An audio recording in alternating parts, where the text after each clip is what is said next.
हिंदी के competitive exam में आपसे समास ज़रूर से ज़रूर 1 से 2 प्रश्न पूछ लिए जाते हैं, जिसमें समास को इंग्लिश में कंपाउंड बोलते हैं। समास के मुख्यतया 6 भेद होते हैं, लेकिन कहीं कहीं 7वां समास भी मिलता है, जिसको नत्र समास कहते हैं।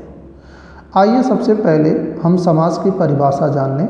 इसमें 2 या 2 से अधिक शब्दों को जोड़ा जाता है। जैसे संधि में वर्णों का मेल होता है, लेकिन समास में शब्दों का मेल होता है। जैसे नील कमल का मतलब ये है कि नील और कमल। समास का शाब्दिक अर्थ है संक्षेप। समास प्रक्रिया में शब्दों का संक्षिप्तीकरण किया जाता है। समास में कम से कम 2 पदों का होना जरूरी है। जब वे 2 या अनेक पद एक हो जाते हैं तब समास होता है। जैसे राजा का पुत्र, राजपुत्र। रसोई के लिए घर, रसोई घर। समास के पूर्व पदों का रूप बिखरा रूप होता है। समास विग्रह कहते हैं। समास होने के बाद संक्षिप्त रूप हो जाता है, जिसको समस्त पद या सामसिक पद कहते हैं। उदाहरण, राजा का कुमार बीमार था। ये समास का विग्रह है और इसके समस्त पद होंगे राजकुमार बीमार था। समास के भेद।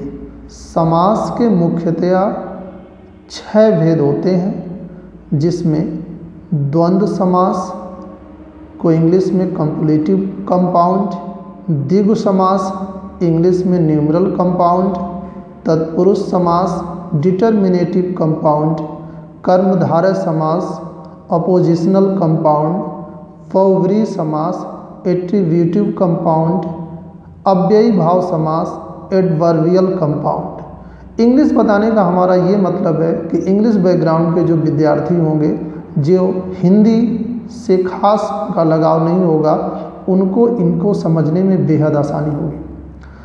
पदों के प्रधानता के आधार पर वर्गीकरण। पूर्व पद जिसका प्रधान होगा उसको अव्ययी भाव कहते हैं, यानी जिसका पहला पद अव्यय होगा। उत्तर पद जिसका प्रधान होगा उसको तत्पुरुष, कर्मधारय या द्विगु कहेंगे। दोनों पद प्रधान हैं तो द्वंद्व है। दोनों पद अप्रधान है बहुव्रीहि। इसमें कोई तीसरा अर्थ देने वाला पद बनता है। आइए हम एक एक करके अब समझते हैं। द्वंद्व समास। द्वंद्व समास जिस समास के दोनों पद प्रधान होते हैं तथा विग्रह करने पर और अथवा या एवं लगता है, वह द्वंद्व समास कहलाता है। जैसे हार जीत, पाप पुण्य, वेद पुराण, लेन देन।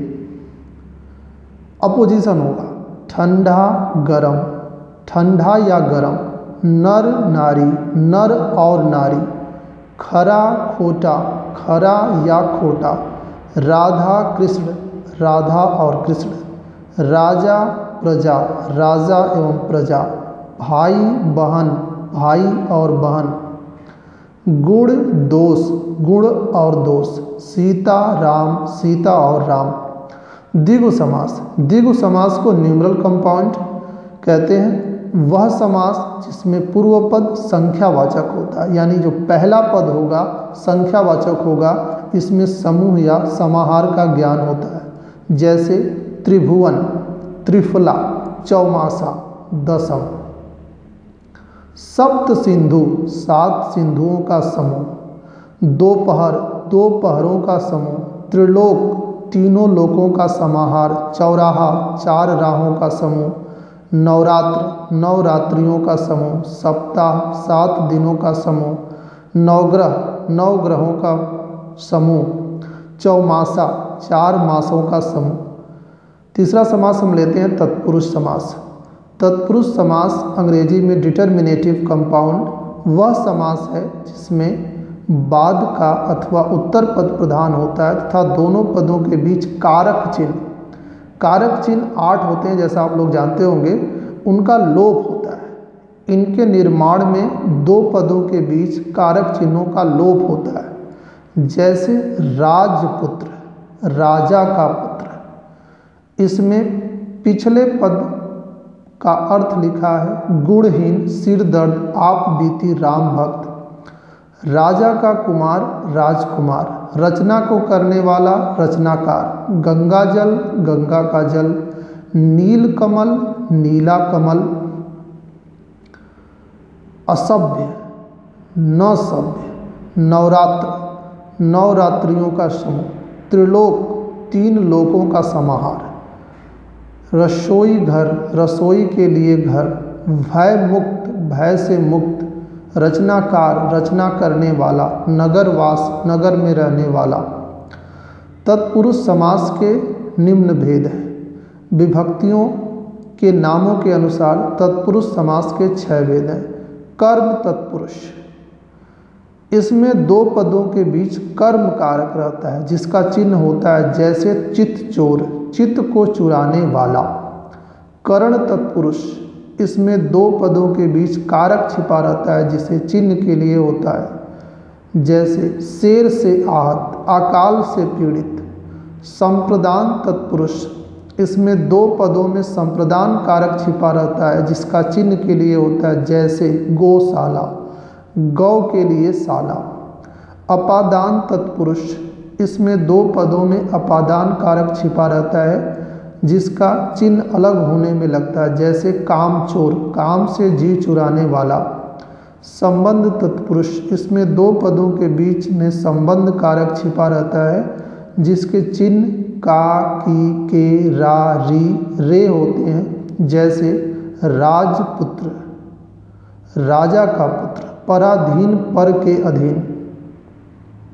अधिकरण तत्पुरुष, इसमें दो पदों में अधिकरण कारक छिपा रहता है, जिसके चिन्ह में, पर, जैसे कार्य कुशल, ग्रामवास, आप बीती।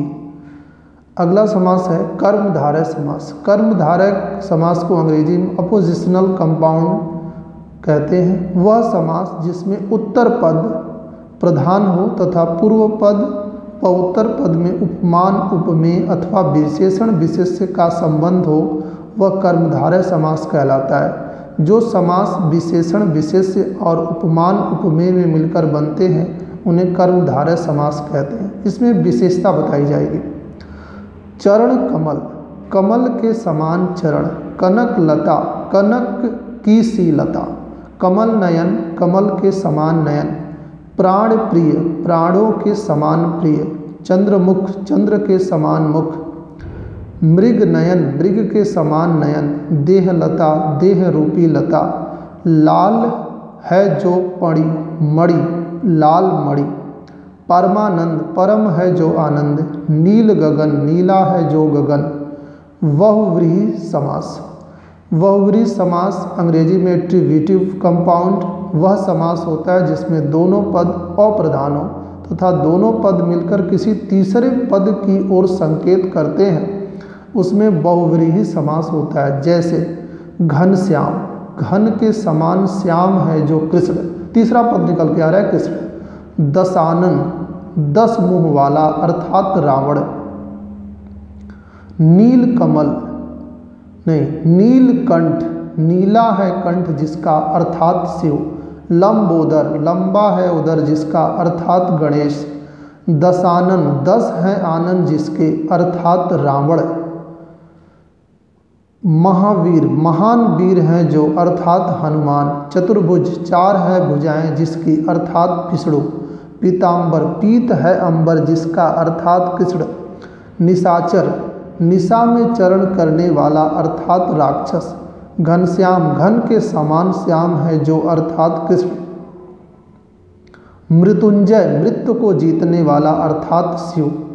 अव्ययी भाव समास, अव्ययी भाव समास अंग्रेजी में एडवर्बियल कंपाउंड अव्यय और संज्ञा के योग से बनता है और इसका क्रिया विशेष के रूप में प्रयोग किया जाता है। इसमें प्रथम पद पूर्व पद प्रधान होता है। इस समस्त पद का रूप किसी भी लिंग वचन आदि के कारण नहीं बदलता, मतलब अविकारी शब्द होते हैं। यथाशक्ति, यथा प्लस शक्ति। यथा अव्यय का मुख्य अर्थ लिखा है, अर्थात यथा जितनी शक्ति। इस प्रकार रातों रात आजन्म यथोचित वेशक प्रतिवर्ष, जैसे प्रतिदिन प्रत्येक दिन, आजन्म जन्म से लेकर, भर पेट पेट भर, निडर डर के बिना, प्रतिवर्ष हर वर्ष, बेमतलब मतलब के बिना, अनुरूप रूप के योग्य, पहचान। अव्ययी भाव समास में समस्त पद अव्यय बन जाता है, अर्थात समास लगाने के बाद उसका रूप कभी नहीं बदलता, इसके साथ विभक्ति चिन्ह भी नहीं लगती। कहीं कहीं एक नया समास, चाहे अगला है एडिशनल, जिसको बोलेंगे नत्र समास, इसमें नहीं का बोध होता है, जैसे अनपढ़, अनजान, अज्ञान। कर्मधारय और बहुव्रीहि समास में अंतर है। जब साधारण अर्थ में लिया जाता है तब कर्मधारय समास, जब विशेष अर्थ में लिया जाता है तब बहुव्रीहि समास होता है। जैसे लंबोदर, लंबा है उदर जिसका, अर्थात गणेश, बहुव्रीहि। लंबोदर, लंबा है उदर, कर्मधारय। नीलकंठ, नीलकंठ जिसका, अर्थात महादेव जी, बहुव्रीहि। नीलकंठ, नीलकंठ कर्मधारय।